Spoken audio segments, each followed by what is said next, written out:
Hello and welcome back to Katawa Shoujo. Last time we got some presents for Hanako's birthday. That's all that happened. Muto reads equations and formulas to us one by one in his usual unenthusiastic monotone directly from the book. It's possible that he might be excited about what he teaches us. Sometimes he can display an awkward spark of passion for it, as if he's starting to get into the material. Most days, however, are like this one. What we're covering is fairly simple, so I find it increasingly difficult to keep my concentration on him. It's not too long until my legs begin aching again, which only makes it even harder.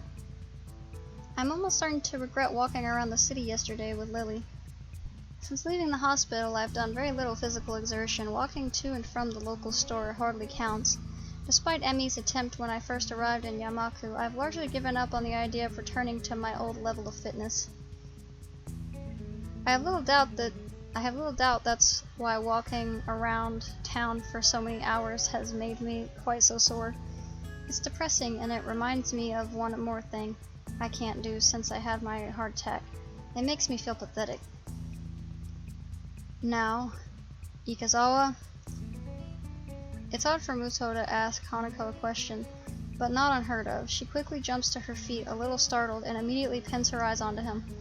She knows that Muto calling on her is rare, so all eyes in the classroom are going to be on her. This way she doesn't run the risk of making eye contact with anyone else. Yes? In this particular example of redox reaction, the combustion of methane reaction actually produces one more product that is listed. That product is... Even though it's a softball question, she timidly waits a bit before answering, biting down slightly on her lower lip as if to keep her concentration. Heat? Well done. This is an exothermic reaction, but the reaction giving more heat than is put into it. Receiving a nod from Muto, Hanako takes her seat once again and gives a relieved sigh. A shaky start, but it's something. It'll be nice to take her out for her birthday, somewhere different from the usual isolation of her room and the tea room. With the progress she's made until now, I don't think she'll have much of a problem going to the city. Right then, for the remainder of the class, I'd like you to work in groups of 3 or 4 on the problems in Chapter 12. I'll be here if you need me. Muto sits down behind his desk, pulls some loose sheets out of the folder, and starts on some kind of paperwork of his own. I thought teachers were supposed to do that kind of thing after class, not during it. Oh no. I've been cornered. Help me. I need tea. Yeah.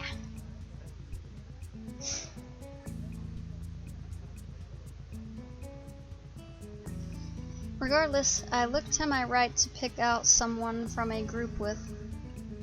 Given the 2 smiling faces hovering near mine, I don't think I'm going to get much say in the matter. I suppose we have a group then. Hee-chan, you want to work together? Okay, that's great. It's really been a while. Class begins the process of noisily shuffling the desks around, with Shizune doing the same as she puts hers in front of mine. She's a little lucky to not be able to hear the din of the classroom, which is loud enough to cause someone discomfort.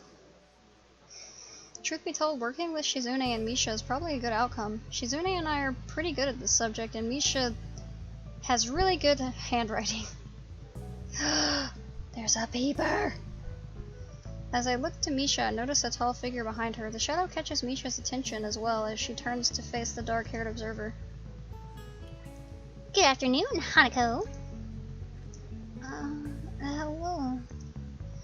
Shizune finally notices Hanako after looking up and following the gazes of Misha and I. In quick measure, she taps Misha on the shoulder to get her attention before signing away. Shi-chan says if you're looking for a group, you can join ours. Oh, that's nice of her. I expected her to be mean. Hanako looks down and blushes a little at the offer. Out of all the people in the class, Hanako's most familiar with the 3 of us, so it's reasonable that she'd come to us first.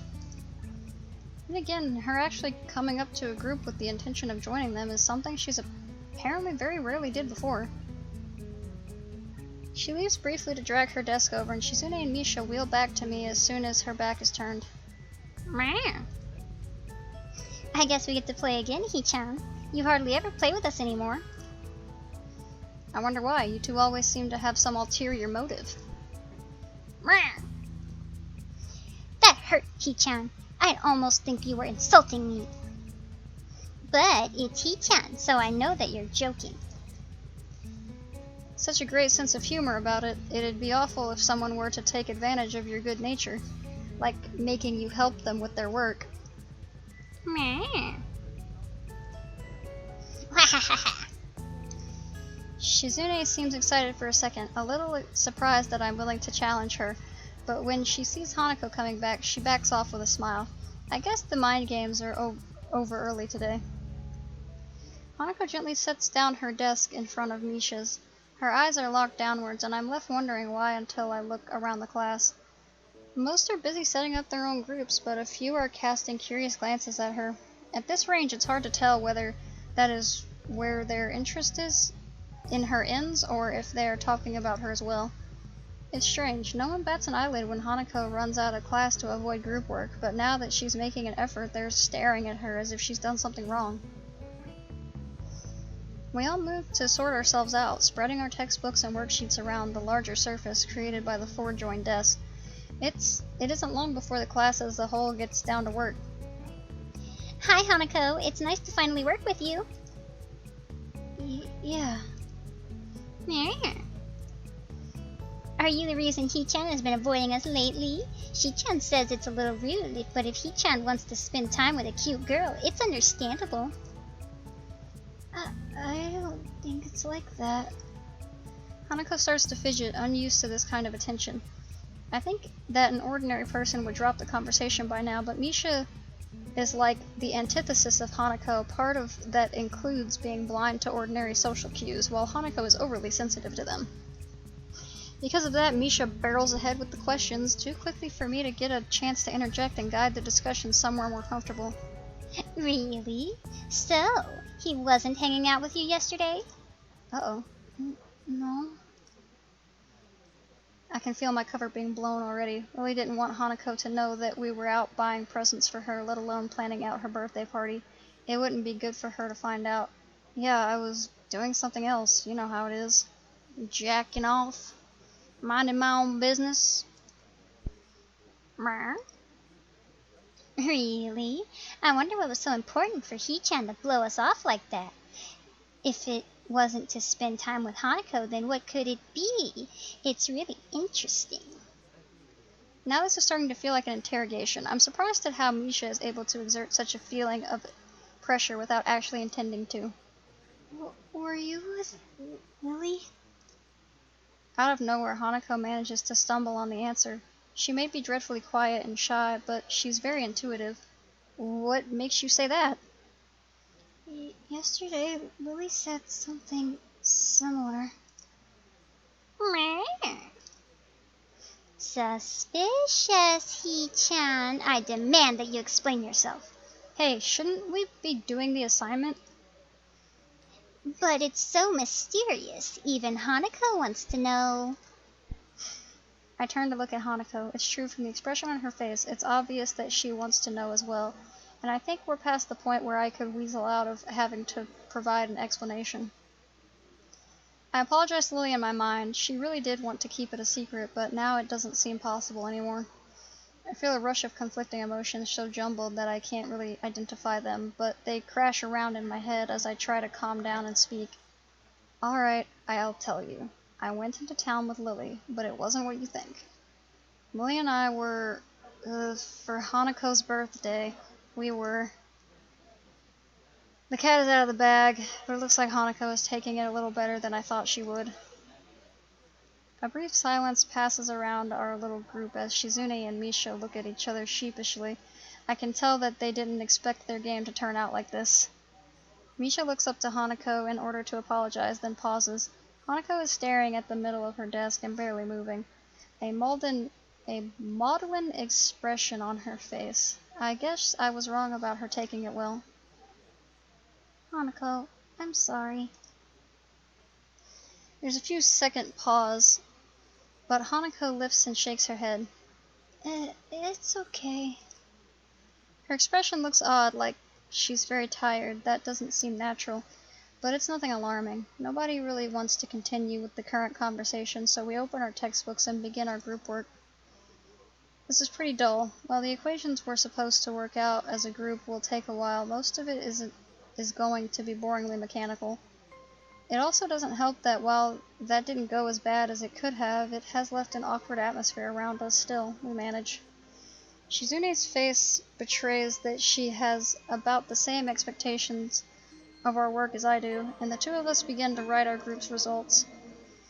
Misha, on the other hand, is scrunching up her lips and very visibly trying to make heads or tails of what we're doing. Hanako's looking on quietly, absorbing what we write and what I say. She usually has the same expression when the teacher speaks. It's a shame her attendance is so unreliable. With the way she takes in information, I think she'd do quite well in class, if she actually followed the lessons regularly. I wonder if this might be what Shizune seems so hard on. This might be why Shizune seems so hard on her. Hey, Hanako, do you understand this? Misha looks to Hanako, and I suspect her hope is more to find a comrade in ignorance rather than genuine help. Not really, I guess. I'm surprised by how tense she is in answering, but she settles back down. She breathes out, and the way her upper body and head lower reminds me of a deflating balloon. You okay? I could go over this bit if you want. Hanako shakes her head slightly, but then again, I don't think she needs the extra explanation despite what she said. Misha quickly interjects, entirely oblivious, and I end up slowly going through how we ended up at one of our results step by step. Times like this remind me that this kind of work may not be mechanical for everyone, but rather feels that way to me due to my grasp on the subject. It's a satisfying feeling. The music doesn't reflect that. As Misha brings her balled fist onto an opened hand in realization, I discover another nice feeling. My explanation got through to her, and she manages to work out the next equation by herself with a minimum guidance. Throughout all of this, Hanako is unusually unresponsive. She's normally very quiet, but one can still see her eyes roving periodically over the landscape of the classroom in front of her, or anxiously moving her hands in some way or shifting her shoulders periodically. Right now, these small movements that I've gotten used to seeing are all missing. Someone not moving at all is definitely weird. Even Misha can tell there's something wrong. Hanako, are you sure you're okay? Yes. Are you sure? I'm fine. A little more strongly this time. She turns away as she says it. It only makes me doubt her answer, yet at the same time I can tell she doesn't want to talk about it further. Having already had one very awkward conversation today that I'm still not fully over, I don't want to pursue the matter too much either. We settle back into our routine, debating over our answers whenever a doubt comes up. But as time goes on, I notice that Hanako isn't talking at all. It's frustrating. She had made so much progress. Well, that's how it is with anxiety stuff. You know, you have relapses, and that's okay. It makes me a little angry at Shizune and Misha for undoing the surprise Lily had wanted to keep a secret so much. I know I'm at fault too. Maybe I could have kept it under wraps somehow. I don't know. You were put on the spot. I don't know what you would have been able to do at that point. They should mind their own damn business. Shizune has noticed Hanako's silence as well, and is also getting antsy. I can see it on her face. It's strange that even though she's deaf, Shizune has perceived Hanako's unusual quietness sooner than Misha. Hanako, you're being too quiet. You have to contribute too. Someday we might work on a bigger project, like one that's so big it's worth celebrating afterwards, like with ice cream or cake. If you act like this, we won't take you along. I can tell that they're trying to tease her to bring her out of her shell, but I don't think that's the kind of approach will work on Hanako. It will just make her feel worse. Guys, don't tease her like that. Meh? He-chan, it's all in good fun. She-chan says she teases everyone anyway. Okay, but like, you can't just... No, stop! That's not the appropriate response. If somebody doesn't like you teasing them, you're like, you can't just be like, oh, well, I tease everyone. Well, don't tease everyone. Some people can be teased and are okay with it, and some people cannot be teased because they're not okay with it. Yes, you have to adjust your behavior from person to person. That is normal and expected. Get over yourself.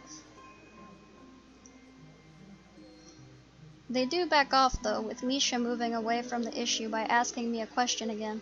On seeing how difficult the problem she's working on is, I don't know whether it was a skillful dodge or a mere coincidence. It takes way more of our time than necessary because Shizune keeps disagreeing with me while I'm trying to explain it to Misha, and Misha is quick to believe her over me. So quick, in fact, that she forgets to translate what Shizune is saying. Hey, the clock is kind of ticking down. We should speed up a little. He-chan, you sound a little like She-chan there. Just because I looked at my watch? Jeez, is that really all it takes? Time management and suddenly I'm the student council president? Oh no, she's freaking out. No, she's freaking out. Help her! I look at Hanako's desk to see how she's doing and freeze. Our papers are covered in equations, but Hanako's only halfway there. It seems like she hasn't written anything in the past 20 minutes. When I realize that, I want to kick myself for how dumb I've been. I should have known that someone as fragile as Hanako wasn't going to brush off what happened so easily, but I've been too eager to move on from an awkward situation to notice. She's been slowly shutting down for the last half hour, and I had no clue. Her pen is still in hand, but she doesn't slowly spin it around like she usually does. There isn't a single idle movement from Hanako. Only the fact that she tries to inch away once she feels Shizune, Misha, and me looking at her tells me that she is even still conscious. We look away, and at least in my case, it's partly out of shame and that it's gotten to this point. Though on the outside she has shut down almost completely, I know that it's a different story on the inside. What kinds of things could she be thinking about as she tries harder and harder to shrink into herself, as if by willing it she could somehow disappear? Everyone is looking at her now, stealing quick glances in between putting the finishing touches on their work. Misha attempts to ask her what's wrong, but that only makes the problem worse.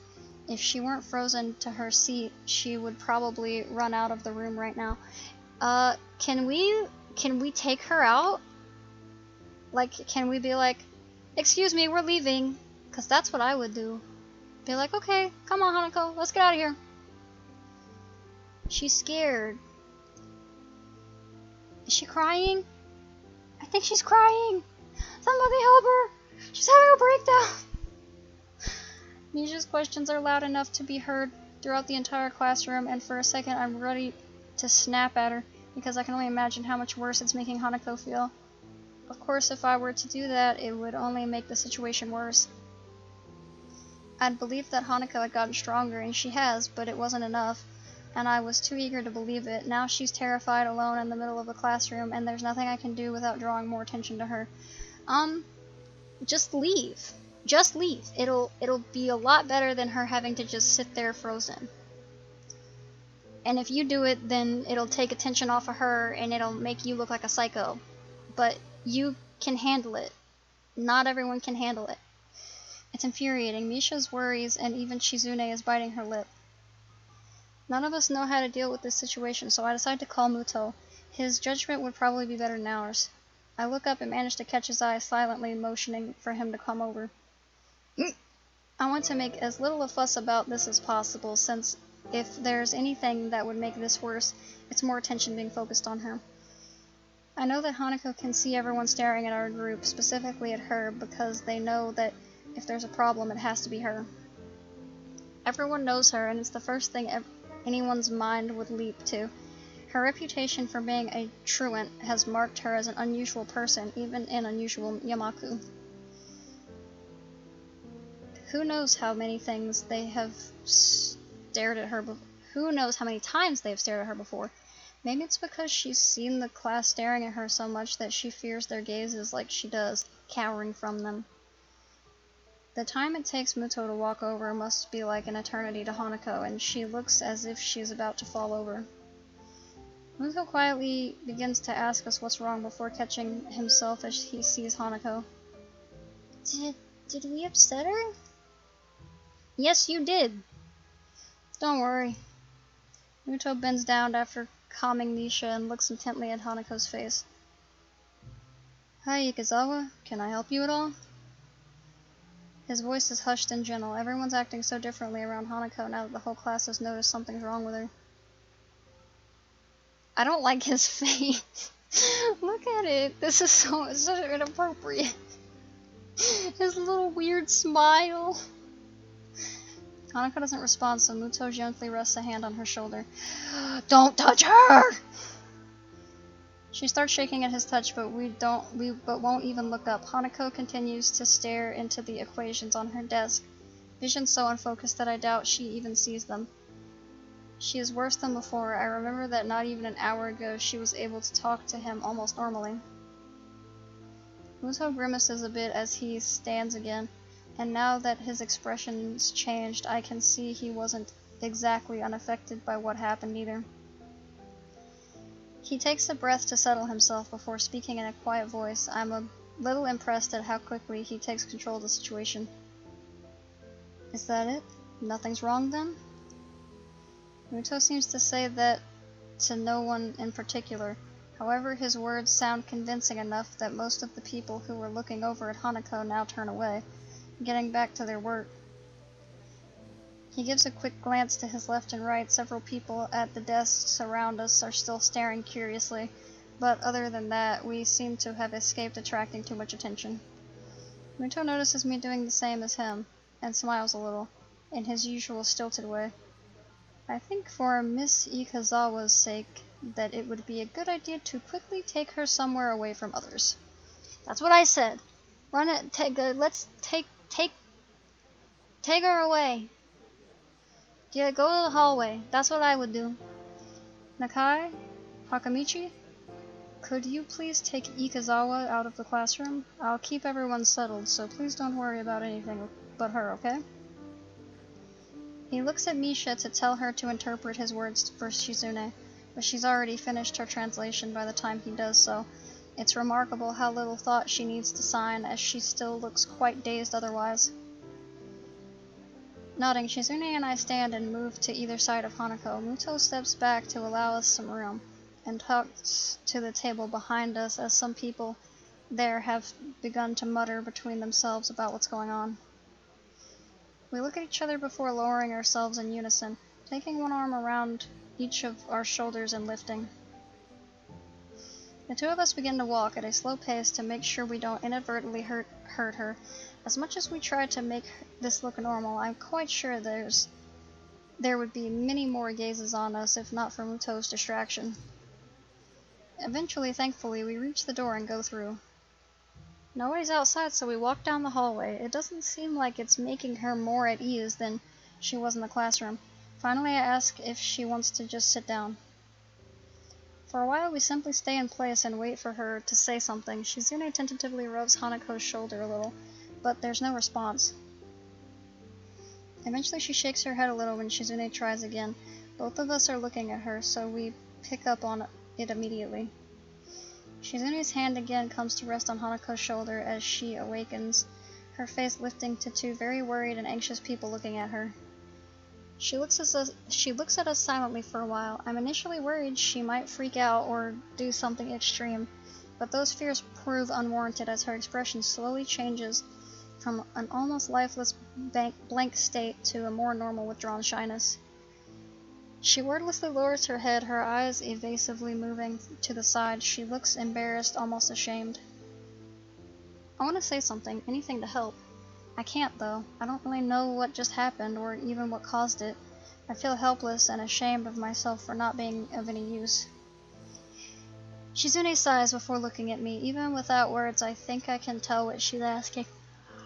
What? I'll take Hanako to the nurse. Is that okay by you?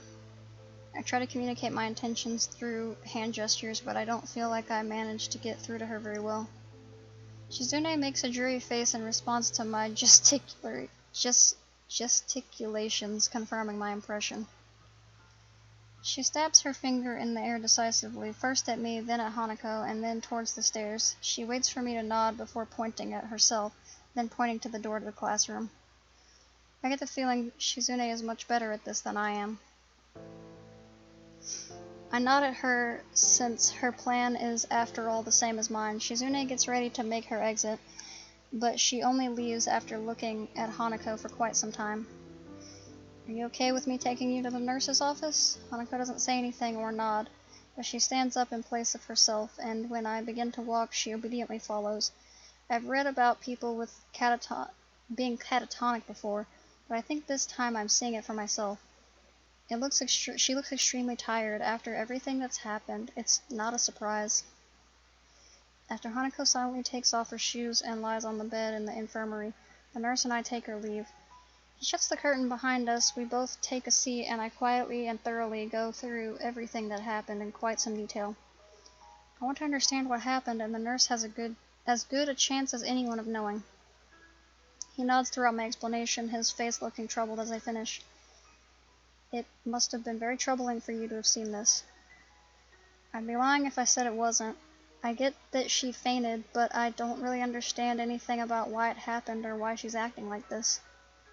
He nods, but his face is clouded. You don't know either? Well, yes and no. It's complicated. I assume you've heard about the concept of patient confidentiality at some point? This is a bit of a minefield in that respect. I'm going to put this pretty bluntly. This is a matter of Ikezawa, me, and her therapist. I move to protest, but think better of it. I want to deny what he says, but if I think this through rationally, what he says makes perfect sense. I understand. Good, good. I wish I could help you more, but I think that what Ikezawa needs right now isn't somebody prying into her past or her emotions. She just needs somebody to be there for her. She needs a friend.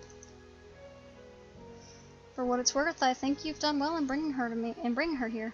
Sounds like you and your friends dealt with the situation well too. I'd give you a lollipop or a sticker as a reward, but you might be a little too old for either. I'll take a lollipop. I'm not too old for food. He gives a cocky grin, obviously trying his best to lighten the atmosphere. I'm not really in a laughing mood, but he does manage to get a smile out of me. Thanks. Do you mind if I stay here with Hanako? I appreciate the thought, but I think it would be better to let her rest for now. She'll be back to her dormitory room this evening, so you can come visit her then. I agree with him before standing. It feels like all I can ever do around the nurse is humbly agree to what he says, but it was the same with the doctors in the hospital too. The walk back to the classroom is a long one, my mind feeling heavy under the weight of so many things happening so suddenly. Even as I re-entered the classroom, I'm thinking about Hanako. My stomach feels like it's turning into knots while I think about how to deal with her. I still don't know what I'm going to say when I see her again. Thankfully, the class doesn't pay me much heed. There are a couple of questioning glances, but overall, not many people seem to be very aware of what happened. Muto raises his eyebrows to get my attention when I pass by his desk. Nakai, I take it Ikezawa is in the infirmary now? Yeah, I took her there, and the nurse said I should let her rest. Muto nods, assuring me that I made the right call. He scratches his chin for a second before rising from his desk. Everyone, I want you to continue with the exercise. Nakai, I'll see you in the hallway, please. Everyone needs to quit taking me to the hallway. His speech is hushed, but overall, he doesn't seem to be acting too differently from how he usually does. Being a teacher, maybe it's to be expected. As we go out into the hallway, I noticed him taking a quick glance left and right to check if there are any students milling around. The hallway is nearly soundless, but I can't think of anything except waiting for Muto to speak. Nakai, what do you think the purpose of this school is? To cater to the needs of disabled students? Muto scratches his head as he shakes it. No, if we wanted to do that, we would have built a whole new school from scratch. One floor, talking whiteboards, that kind of thing. What? Look around, Nakai. This school is about giving you all a future that you would have been denied in regular education. Huh?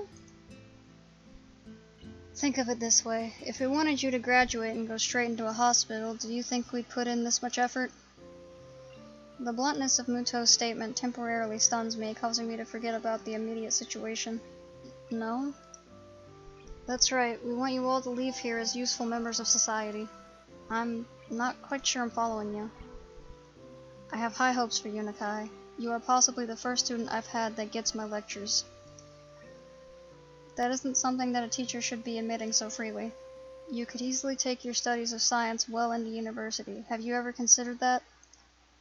I can't say I have. Well, what have you considered? For your future, that is. I can't say I've put much thought into my future. For a moment, I'm distinctively reminded of Lily's questioning me about the same subject. It's only been a little over 5 months since I was gasping for air on the ground. It's too soon to be thinking about the future, and besides, Hanako's problems seem much bigger to me right now. Muto gives a disapproving sigh before continuing.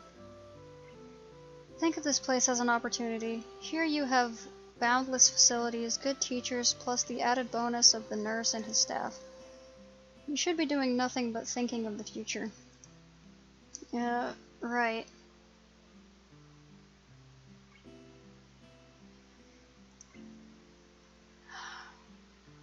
Sleepy. As I raise my head to meet his gaze, a thought occurs to me. It's almost like Mutao totally sidestepped the issue at hand. Excuse me, but why do none of the staff seem to care when Hanako skips class? I've seen you watch her walk out of the class more than once. Shouldn't you at least say something? Oops. Well, Nakai, it's not really that simple. Every student here has special needs. If it weren't for that, then we wouldn't have a school here.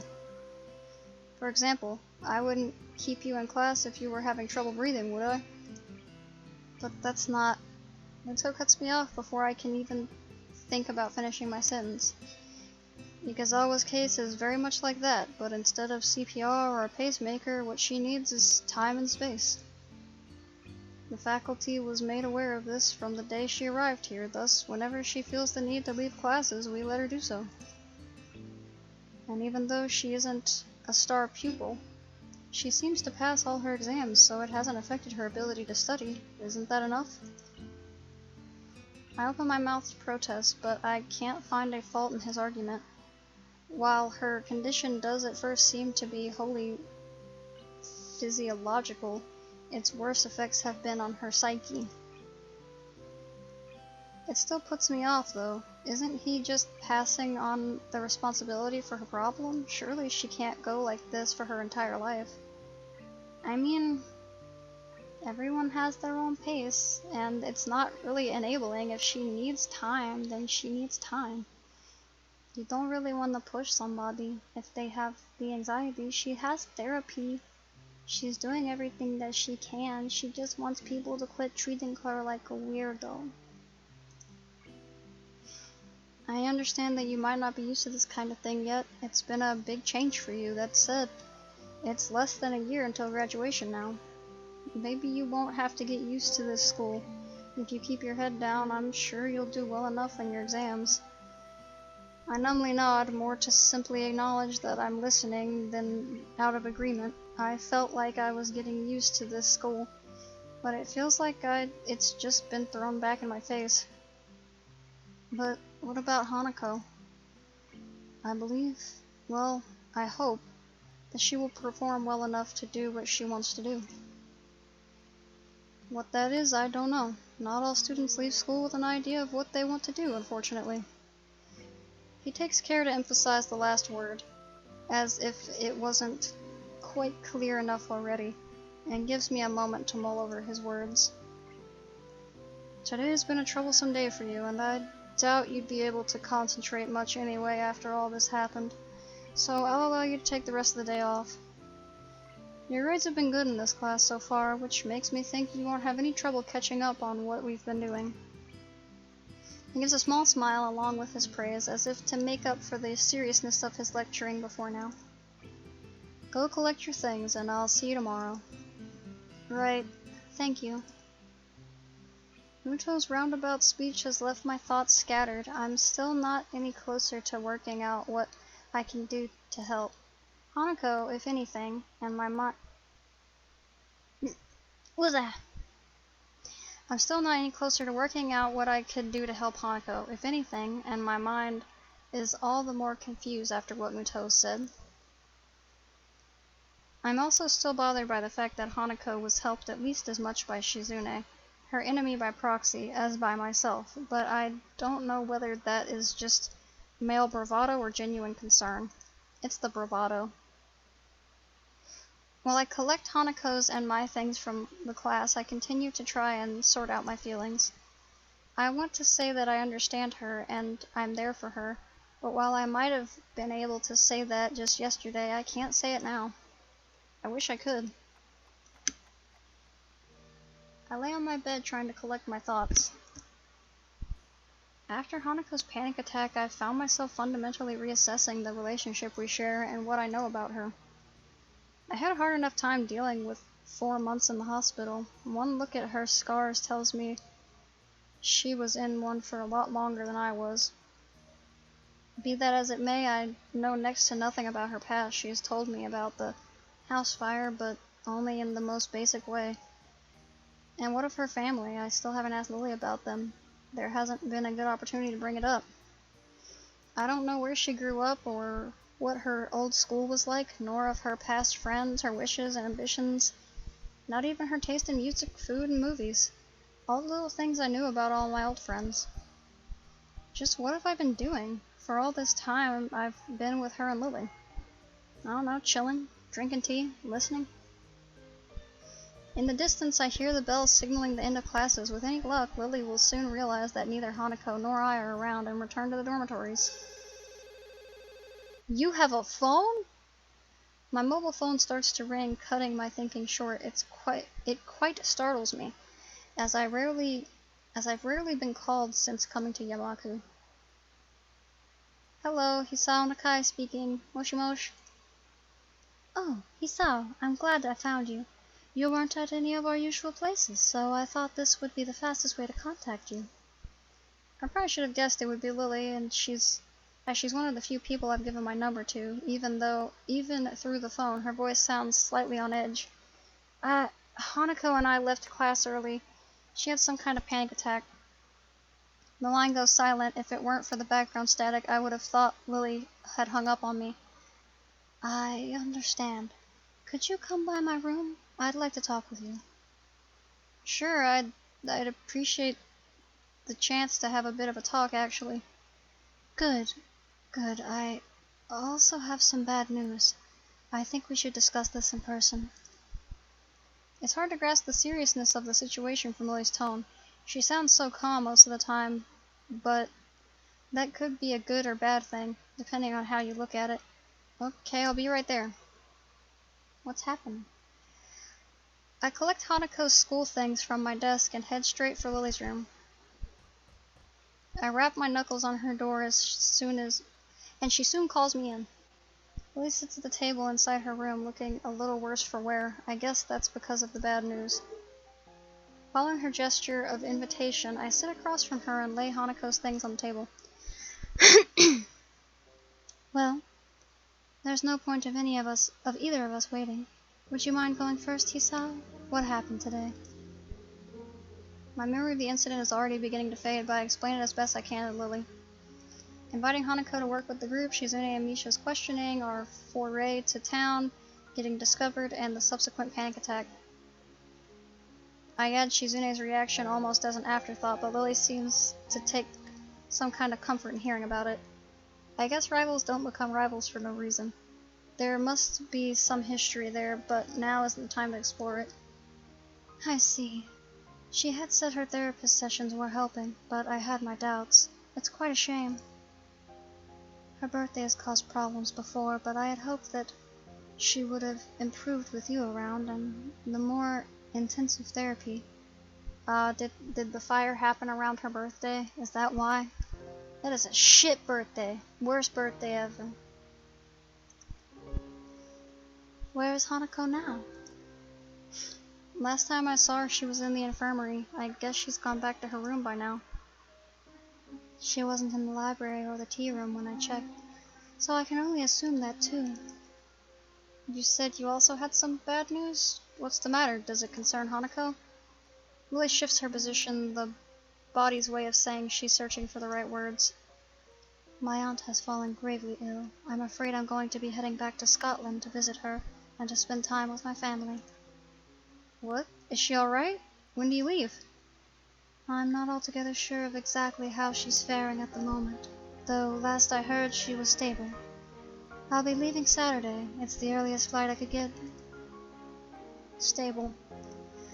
That's code for Newts to stay in the hospital. I've been stable long enough to know that, and to know that it doesn't necessarily mean someone is in good condition but merely treading water. On the upside, stable is much better than critical condition. At least she's not on the brink of death.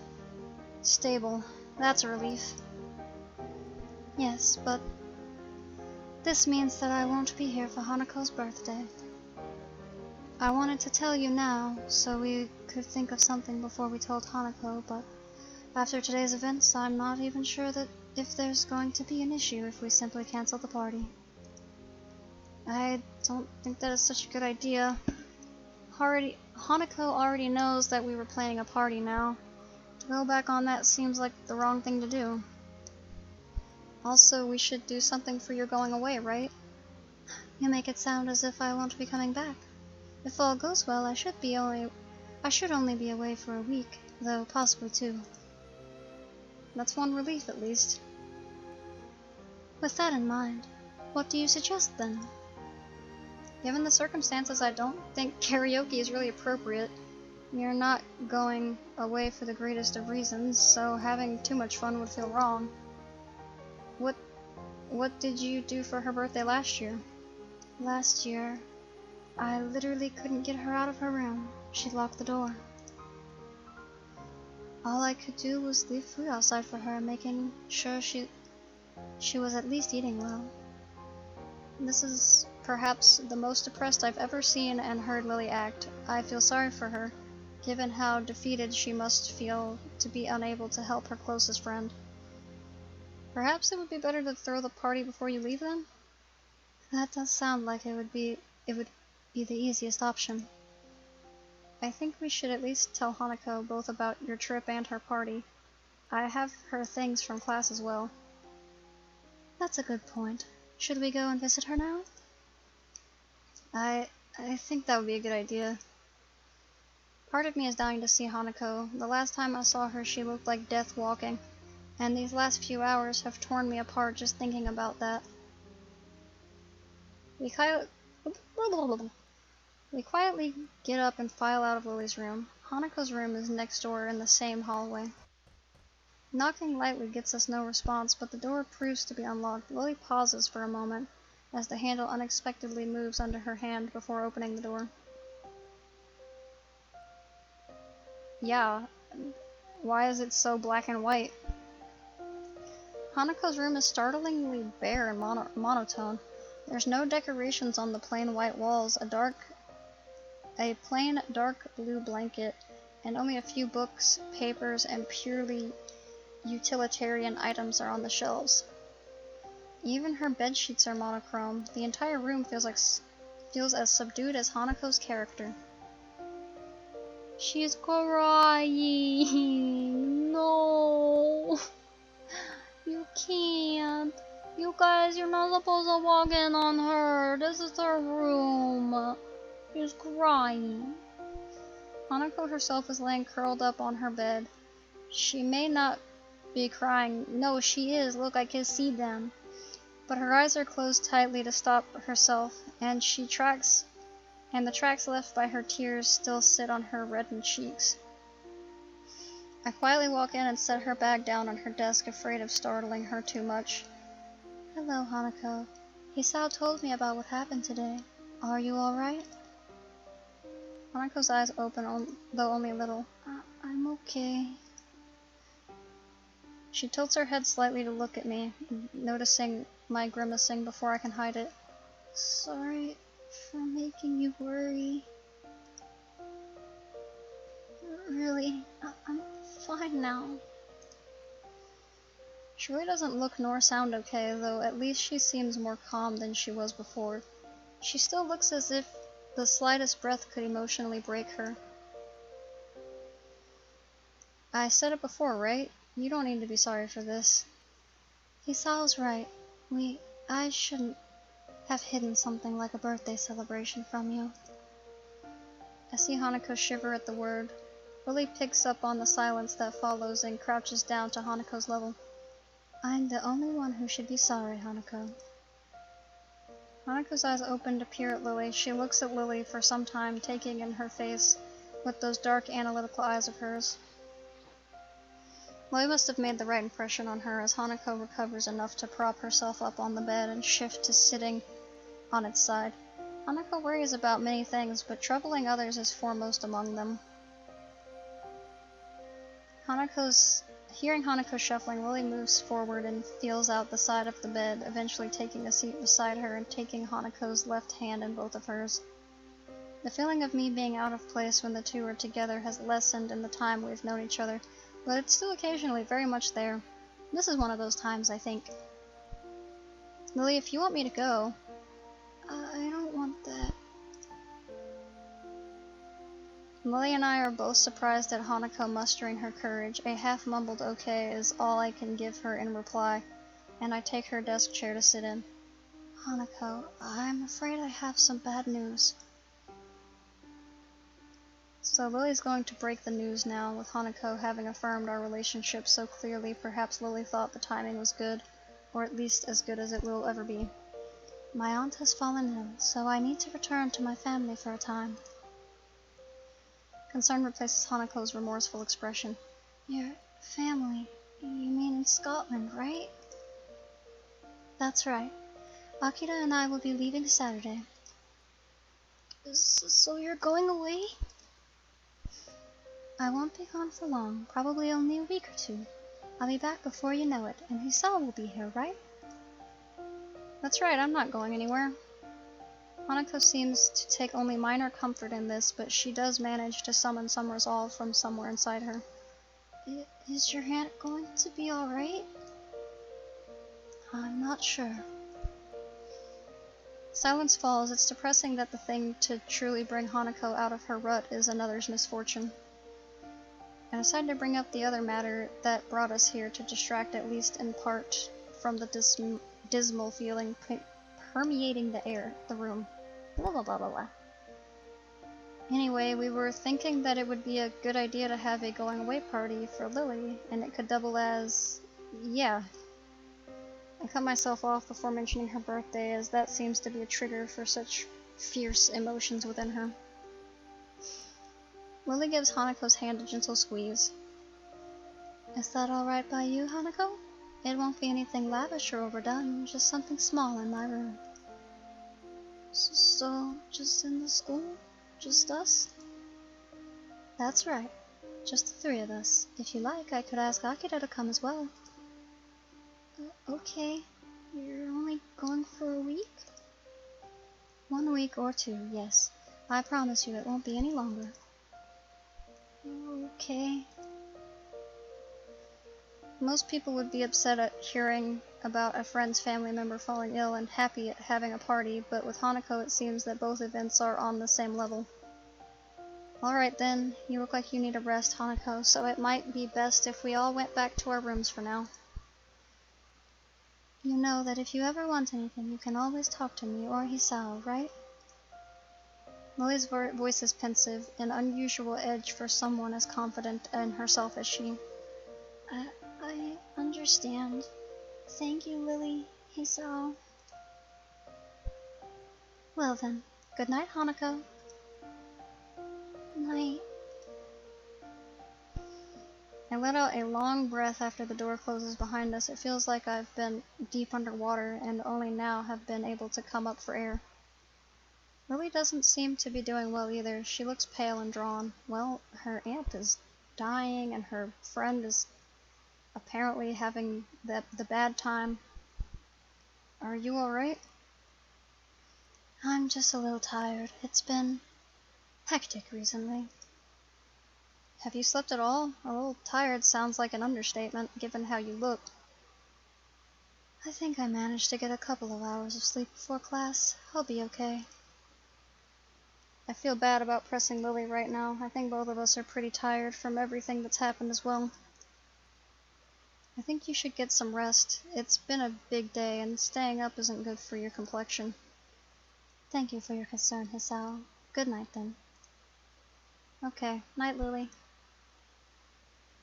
I leave Lily in the hallway as she opens the door to her room and begin to make my way to my own.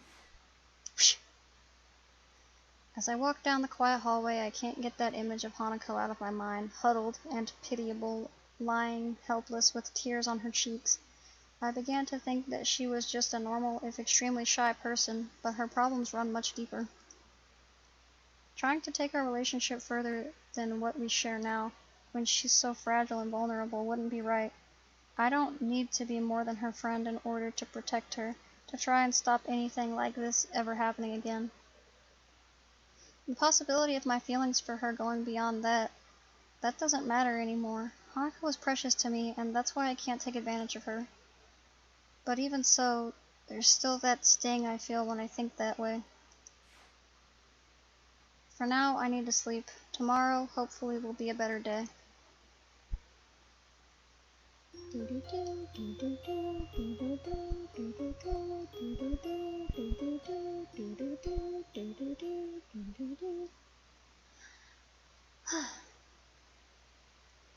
Goodness. These are long, long episodes. A lot happened. Hanako had a panic attack in the middle of class because they mentioned her birthday, and apparently that is the trigger word. I think that the fire happened on her birthday. Maybe it was because of the candles. The birthday candles caused the fire, and it killed her parents, and it put her in bad state of burning. And now she doesn't like birthdays. I don't blame her. I don't even know if that's what happened. I'm just guessing and assuming, which I might be wrong, but I'm okay with that. So I am probably gonna leave this off here and take a break. My voice is starting to go out. I don't know if you can tell, but I can. And I will see everyone in the next video.